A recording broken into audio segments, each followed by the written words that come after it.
যারা বলেন দোয়া কবুল হয় না, দেখেন নিজেদের সাথে মিলে কিনা। এই পাঁচটা শর্ত যদি পাওয়া যায়, মুহূর্তেই আপনার দোয়া আরশে যে নক করবে। এক নাম্বার শর্ত আকলুল হালাল, হালাল খাওয়া। কি খাওয়া? আমরা দুইটাই খাই, হালালও খাই হারামও খাই। বেশি খাই কোনটা? হ্যাঁ, কি খান? আমি কই নাই কিছু, আপনারাই কইছেন। নিজের উত্তরে নিজে ধরা না। হারাম খেলে তো দোয়া কবুল হয় না। লা ইয়াদখুলুল জান্নাতা জাসাদুন গুযিয়া বিল হারাম। ওই দেহ কখনো জান্নাতে যায় না যে দেহ হারাম খেয়ে বর্ধিত হয়েছে। কেন দোয়া কবুল হয় না? মিলিয়ে নেন নিজের জীবনের সাথে, জাস্ট একটু মিলিয়ে নেন, খেয়াল করেন। আকলুল হালাল এক নাম্বার শর্ত। ইউর ইনকাম শুড বি হালাল, ইউর ফুড শুড বি হালাল, ইউর ড্রিঙ্কস শুড বি হালাল, ইউর ফ্ল্যাট শুড বি হালাল, your bank balance should be হালাল। চিল্লায় বলেন ঠিক কিনা? এক লোক কাবার চারপাশে শুধু দোয়া করে, ইয়া রব, ইয়া রব, ও আমার রব, তুমি আমারে মাফ করে দাও, তুমি আমারে মাফ করে দাও। এই সাহাবীর কান্নাকাটি দেখে, এই লোকের কান্নাকাটি দেখে অন্য সাহাবারা বলল, আজকের সব সওয়াব এই লোকে নিয়ে যাবে। সব সওয়াব তো আজকে উনার। এর দোয়া কবুল। আল্লাহর হাবিব বললেন, ওয়া মাতআমুহু হারাম, ও যা খায় হারাম খায়। ওয়া মাশরাবুহু হারাম, যা পান করে হারাম।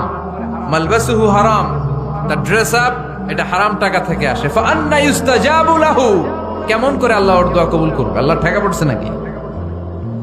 ইন্নাল্লাহা তাইয়্যিব লা ইয়াকবালু ইল্লা তাইয়্যিবা। আল্লাহ নিজে পবিত্র, আল্লাহ পবিত্র ছাড়া কোনো অপবিত্র জিনিস গ্রহণ করেন না। জিহাদের ময়দানে একজন সাহাবী ছিল, সর্বপ্রথম তীর মেরেছিল। নাম কে বলতে পারবে? সাদ বিন আবি ওয়াক্কাস রাদিয়াল্লাহু তাআলা আনহু। উনি একবার আল্লাহর হাবিবকে বললেন, ইয়া রাসূলুল্লাহ, উদু আল্লাহ আইয়াজআলানি মুস্তাজাবাদ দাওয়া। ও নবী, আপনি তো দোয়া করলে কবুল হয়, আপনি একটু আমার জন্য দোয়া করেন, আল্লাহ যেন আমারে মুস্তাজাবুদ দাওয়া বানিয়ে দেয়। কি বানিয়ে দেয়? মুস্তাজাবুদ দাওয়া মানে কি জানেন? যিনি চাইতে দেরি, কবুল হতে দেরি হয়। আল্লাহর হাবিব বললেন, ইয়া সাআদ, হে সাআদ, আতিব মাতআমাক তাকুন মুস্তাজাবুদ দাওয়া। সাদ, তুমি যেটা খাবে এটা হালাল খেও, হালাল খেলেই তুমি মুস্তাজাবুদ দাওয়া। সুবহানাল্লাহ পড়বেন না? আকলুল হালাল শারতুন লিকবুলিদ দুআ, দোয়া কবুলের প্রথম শর্ত। হারাম খেয়ে দোয়া করলে ওই দোয়া কখনো কবুল হবে। দুই নাম্বার শর্ত, দোয়াটা করতে হবে একজনের কাছে, তিনি কে? চাইতে হবে একজনের কাছে, তিনি কে? মসজিদে যে আল্লাহর কাছে চাইলেন, দরবারে যে বাবার কাছে চাইলেন, দোয়া কবুল কবুল হবে? হবে? চাইতে হবে একজনের কাছে, তিনি কে? অন্য কোথাও যেন আমরা না চাই। মাজারে যে যাওয়া যায় না, মাজার জিয়ারতের জন্য যাবেন, যে সালাম দিবেন, নিজের জন্য দোয়া করবেন, কবরে শুয়ে থাকা লোকটার জন্য দোয়া করবেন। ওখানে কিছু চাওয়া যাবে? চাইবেন কার কাছে? দুইটা গেল শর্ত। তিন নাম্বার, ইয়াকিন থাকতে হবে যে আমার দোয়াটা কবুল হচ্ছে। যখন দোয়া করবেন আপনার এই বিশ্বাস থাকতে হবে, আমার রব আমার ফরিয়াদ শুনছে, তিনি আমার কথা শুনতে পাচ্ছে, আমি চাওয়া মাত্রই তিনি সব দিয়ে দিতে পারে, এবং আমার রব আমাকে ফিরাবে না, তিনি দিবেনই। এরকম ইয়াকিন থাকতে হবে। উদু আল্লাহ ওয়া আনতুম মুকিনুনা বিল ইজাবা, এমন ভাবে দোয়া করো যে তুমি সুনিশ্চিত এই দোয়া কবুল হবেই। এই নিশ্চয়তা নিজে নিজে নিয়ে নেবেন। আল্লাহর উপর ভরসা কম আমাদের, এই ভরসা জাগে না, যারে উনি দিবেনই নিশ্চিত আমি। আপনি নিশ্চিত হলে পেয়ে যাবেন নিশ্চিত। আপনার মধ্যে যদি সন্দেহ, হায় রে কবুল হয় না, না হয়, ওই দোয়া জীবনও কবুল হবে না। ঠিক কিনা?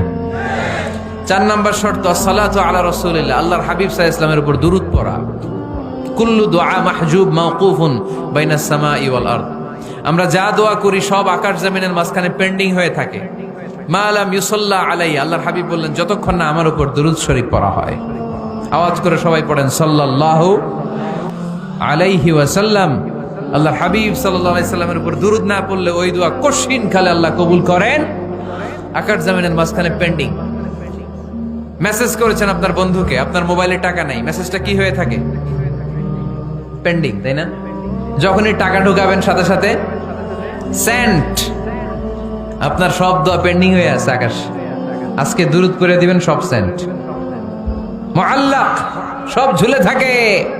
মাহজুবুন মুআল্লাকুন বাইনা সামাই ওয়াল আরদ। মনে থাকবে ভাইরা। 5 নাম্বার সর্বশেষ শর্ত হলো মুওয়াফাকাতুদ দুআই বিদ-দাওয়াব।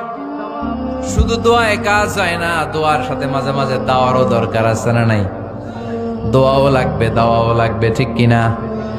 আপনার ছেলের জন্য আপনি দোয়া চাইতে আসলেন, হুজুর দোয়া করেন। অনেকে কলম নিয়ে আসে আমাদের কাছে, কলম। আমি ভাবছি আমারে গিফট করবে, পরে কয় না, গিফট না, ফুদিয়া দেন, ফুদিয়ে দেন। কেন? আমার ছেলের পরীক্ষা, আপনার ফু পাইলে গোল্ডেন এ প্লাস। আমি কই সর্বনাশ, লেখাপড়া না করলে ডবল জিরো পাবে, দোয়ায় কাজ হবে না। আগে পড়াশোনা করতে হবে, তারপরে দোয়ায় কাজ হবে, ঠিক কিনা?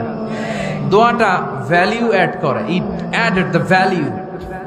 কিন্তু আগে লাগবে লেখাপড়া, আগে লেখাপড়া। অসুস্থ হয়েছেন, খালি দোয়া চাইতেছেন, চিকিৎসা নেয়া বড় সুন্নাহ। আল্লাহর হাবিব সাল্লাল্লাহু আলাইহি ওয়াসাল্লাম অসুস্থ হলে চিকিৎসা নিতেন, সুবহানাল্লাহ পড়েন। দোয়ার সাথে দাওয়া লাগবে। এক ছেলে পীর সাহেব হুজুরের কাছে দোয়া চাইছে, হুজুর আমার সন্তান নাই, আল্লাহ যেন একটা ছেলে দেয়, দোয়া করেন। হুজুর দোয়া করছে, ছেলে হয় নাই। পরের বছর আবার দোয়া, হুজুর দোয়া করেন আল্লাহ যেন ছেলে দেয়, ছেলে হয় নাই। তৃতীয় বছর আইসা বলে, হুজুর দোয়া করেন, ছেলে হয় নাই। পীর সাহেব হুজুর মনে মনে কয়, ঘটনা কি? ওর ছেলে হয় না কেন? জিজ্ঞেস করলো, বাবা তুমি কি বিয়ে করছো? কয় না, বিয়া তো করি নাই। পীর সাহেব হুজুর বললেন, আগে বিয়েটা তো করবি, তারপরে না সন্তান। তো বিয়ের পর্বটা তো সারো, তবেই না সন্তান পাওয়া যাবে, ঠিক কিনা? দোয়ার সাথে দাওয়া লাগে।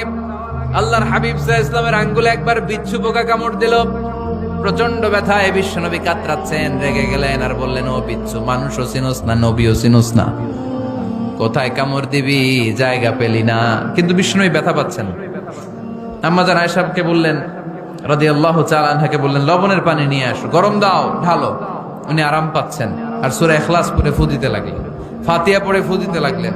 গরম পানি ঢালা শেষ, ফু দেওয়া শেষ, আঙ্গুলের ব্যথাও। দেখছেন কি কম্বিনেশন?